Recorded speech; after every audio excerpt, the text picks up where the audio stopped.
I'm gonna tell you a story. But the first thing you have to understand is time doesn't work the way you think it does. You know the oracle. Because I'm the one who's talking to you. Welcome to the call. Apparently, the second thing you have to understand is little Dim's still being stupid. Apologies.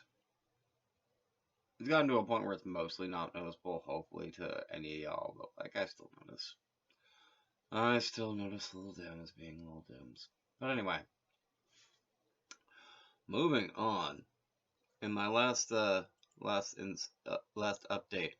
I did a read off of the table of contents for the Sanskrit primer that I got, which is like it's like a textbook, I guess.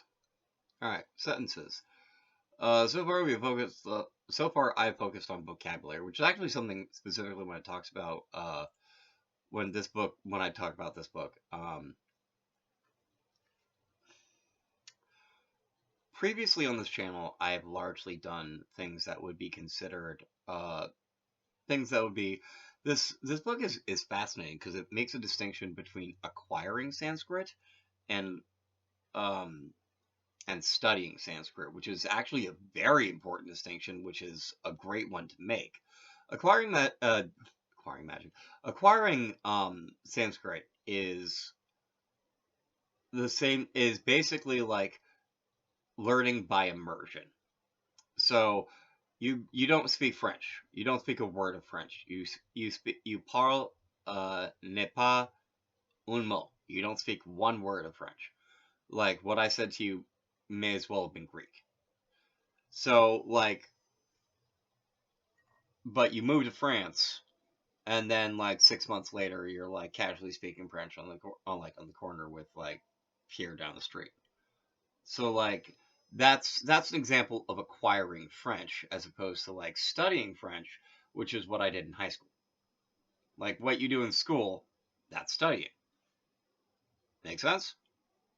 Now, ideally, like you can set up a classroom situation that gives you an immersion type situation where you can try to like study and acquire at the same time. That's ideally what you're trying to do. But this book is about studying Sanskrit specifically in terms of its grammar, which is which is why I picked it up, and because I'm skipping to sentences, page 58, which is something that I've been sort of like kind of struggling with in going over vocabulary, which is something that this book doesn't cover. Like it explicitly doesn't cover. It's like we do not teach you vocabulary, we teach you grammar, which makes sense. Like it's not a dictionary; it's a grammar textbook, more or less. All right, so sentences. So far we have focused on the smallest part of Sanskrit, its sounds, but rather than count every grain of rice, let's simply savor the meal in front of us. In this lesson, let's consider Sanskrit from a broader point of view and discuss some simple sentences. Word order. Here is a simple Sanskrit sentence. Rama Sitam Pasyati. Rama sees Sita. Rama and Sita are two of the main characters of the Ramayana, one of the ancient Sanskrit poems. For much of the Ramayana, Rama and Sita are far apart, and Rama searches desperately to find her. So it's a happy thing for that Rama can see Sita at last. That's great that it gives an example that's like very classic to the Vedas, because like the Ramayana is a classic story. Um, Notice the word order in the sentence. The main action of the sentence is that one person is seeing another. The person who performs the action, Rama, is called the subject. The person who is affected by the action, Sitam, is called the object. And the word that describes the action, Pasyati, is called verb. So in English, the usual order of these three is subject, then verb, then object, which is how I've been doing most of my conjugations when I've been doing it, because I've been doing it basically with English style grammar. So I've been doing a lot of SVO, subject verb object conjugation, which actually isn't a problem, but we'll get to that in a second. But Sanskrit does not work this way, at least usually. Like many Indian languages tend to use a subject object verb SOV order. So it's basically, I think this might actually be how German works, because I know in German, I believe that it actually does work this way, because I think the way it works is they put all the nouns first, more or less. They do subject and they put subject and object first, and then they put the verbs at the end. And there's one sentence in, I believe, Kant that's for native German speakers, and and Kant wrote this in German. Like, I don't even remember which one of Kant's things it was in. It's actually one of the things that I studied in ethics back when I was at Tulane, but back Tulane. But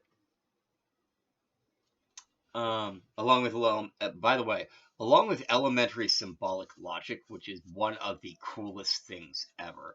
It's one of those things that, like, with my last ex, like when we were still getting along, and we were disagreeing with about something, and like she was just literally not making sense to me, and I was like, your logic doesn't bear to do rigor.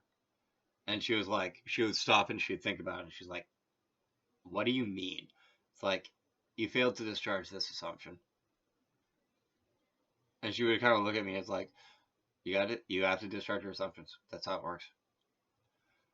Because that's something you actually, like, if in symbolic logic, you're actually like, in logic in general, it's actually a bad idea to make assumptions, because if the assumption is in any way removed, the entire argument falls apart. Unless you're able to discharge your assumptions in the ways of working your logic, which generally involves like ands, ors, and ifs and thens. But that's beyond the point. So, but when I was studying ethics, I took like an ethics course. It's a pretty standard course in philosophy. But when I was taking the course, there was it might have been history of philosophy. It might have been that. But in the course, there's this one line in Kant that apparently in German is so long and complex that because of the way that like word order works, in terms of in German it being subject object verb versus subject verb object, that it's actually easier to understand what the actual heck Kant is talking about if it's translated into English first, even if you're a native German speaker, just because of the actual length of the sentence. I don't know if it's like a page long sentence or something like that. It kind of makes sense if it would be something like that long. All right, so word endings, and this is where we get to the part of verb conjugation. For example, Rama sees Sita, but perhaps Sita wants to see Rama too. So let's add another sentence. Rama sees Sita, Rama Sitam Pasyati. Sita sees Rama. Sita Raman Pasyati.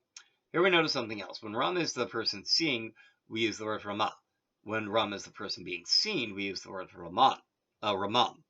Raman becomes Ramam due to Sandhi. All languages express meaning in their own way. Since in Sanskrit, one important ways we express different meaning is by changing a word.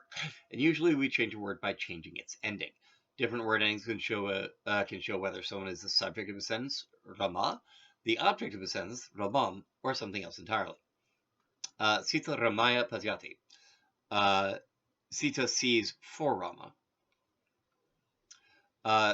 Sita Ramena Saha Nagaram Pasyati. Sita sees the city with Rama. So Ramena Saha. And it's an interesting thing. So Sita and Ramena Saha. So Saha is the word for with.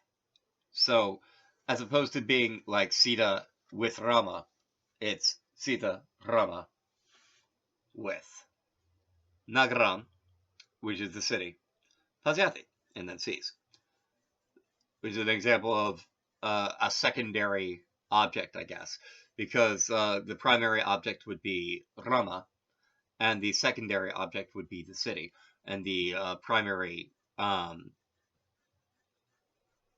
so the subject would be Sita, and the primary object would be Rama, and the secondary object would be the city, and then the verb would obviously be the Pasyati, the sea. And Sita Ramasya Pitaram Pasyati. And Sita sees Rama's father. English uses different word endings in a limited way. We see bird with one, but we see one bird but two birds. I run in the field, but someone runs in the park. But Sanskrit Sanskrit words use many different kinds of word endings. Some endings are very simple, like the ones above, but other endings are more complex. So, Sita Ramam Pasyati. Sita sees Rama. Sita Ramam Pasyat. Sita might see Rama. Sita Ramam Pasyatu. May Sita see Rama. Changing word order. English uses word endings in a limited way, but the meaning of English sentences is still clear. Why? It is because English uses word order to make the meaning clear. For example, Sita sees Rama and Rama sees Sita mean very different things. In English, word order is extremely important. But Sanskrit already makes meaning clear through word endings. Does this mean we can change the word order to Sanskrit? Yes, we can. All the examples below have the same meaning but use different word orders. Rama sees Sita is always what this means. Ram Sitam Pasyati, Sitam Rama Pasyati, Sitam Pasyati Rama, Rama Pasyati Sitam, Pasyati Sitam Rama, Pasyati Rama Sitam. Sanskrit sentences generally follow subject, object, verb order we described above. The word order can change dramatically depending on context. Certain words orders simply sound nicer than others, and some ideas are easier to understand depending on what order they appear in. Which actually by itself makes a ton of sense. Wow, that makes a ton of sense. All right. And that is Sanskrit sentences. This is Oracle, gonna sing myself out. Gonna be trying to do some more reading throughout. But have a good evening out there. From others in the way from Zakuna here. Dream safely out there in the